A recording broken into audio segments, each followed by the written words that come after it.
पर युधिष्ठिर ने श्री कृष्ण से कहा कि हे भगवान, ज्येष्ठ कृष्ण एकादशी जो कि पूर्णिमा थे और वैशाख कृष्ण एकादशी जो कि अमावास्या थे, उस एकादशी का क्या नाम है और उसका क्या है महत्व, ये आप बताने की कृपा करें।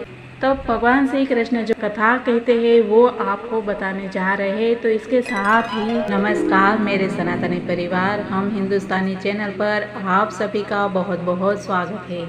मित्रों, आज हम बात करने वाले हैं अपरा एकादशी की, और अपरा एकादशी व्रत की कथा सुनना मत भूलिएगा।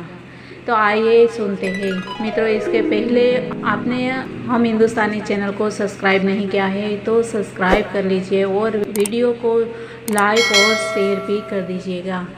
हम भागवत धर्मी वैष्णव के लिए एकादशी का महत्व बहुत ही होता है, और हर 15 दिन के बाद में जो एकादशी आती है वो हर वैष्णव अवश्य ही करते हैं।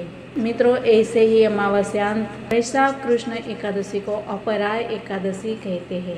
एकादशी व्रत बहुत पुण्य देने वाला माना जाता है। ऐसा कहा जाता है कि जो मनुष्य एकादशी का व्रत करता है और भगवान विष्णु और माता लक्ष्मी की पूजा करते हैं, उसे विष्णु लोक की प्राप्ति होती है। इस व्रत के नियमों का पालन दशमी तिथि से ही हो जाता है। एकादशी के दिन भूलकर भी चावल नहीं खाने चाहिए। इस व्रत के दौरान पेड़ पत्ते नहीं तोड़ने चाहिए, और दशमी, एकादशी और द्वादशी के दिन कांसे के बर्तन का इस्तेमाल भी नहीं करना चाहिए। एकादशी के दिन व्रत रखें और द्वादशी में चावल का इस्तेमाल करिए, और इस तरह से एकादशी व्रत रख के कथा पढ़ते हैं तो उसका पुण्य अवश्य ही प्राप्त होता है। इस व्रत की कथा के अनुसार प्राचीन काल में महिध्वज नामक एक धर्मात्मा राजा था। उसका छोटा भाई वज्रध्वज बड़ा ही क्रूर, अधर्मी तथा अन्यायी था। वह अपने बड़े भाई से द्वेष रखता था। उस पापी ने एक दिन रात्रि में अपने बड़े भाई की हत्या करके उसकी देह को एक जंगली पीपल के नीचे गाड़ दिया।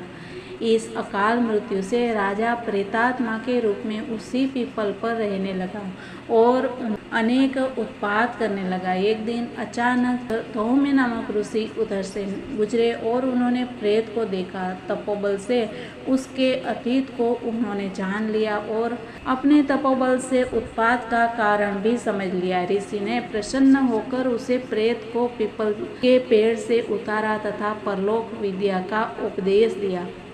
दयालु ऋषि ने राजा की प्रेत योनि से मुक्ति के लिए स्वयं ही अपरा एकादशी का व्रत किया और उसे अगति से छुड़ाने का उसका पुण्य प्रेत को अर्पित कर दिया। इस पुण्य के प्रभाव से राजा की प्रेत योनि से मुक्ति हो गई। वह ऋषि को धन्यवाद देता हुआ दिव्य देह धारण कर पुष्पक विमान में बैठकर स्वर्ग को चला गया। हे राजन, ये अपरा एकादशी की कथा मैंने लोकहित के लिए कही है। इसे पढ़ने अथवा सुनने से मनुष्य सब पापों से छूट जाता है। मित्रों, सबको एकादशी की बहुत बहुत शुभकामनाओं के साथ मिलते हैं कल की बातों में। तब तक के लिए सबको जय हिंद, वंदे मातरम, भारत माता की जय।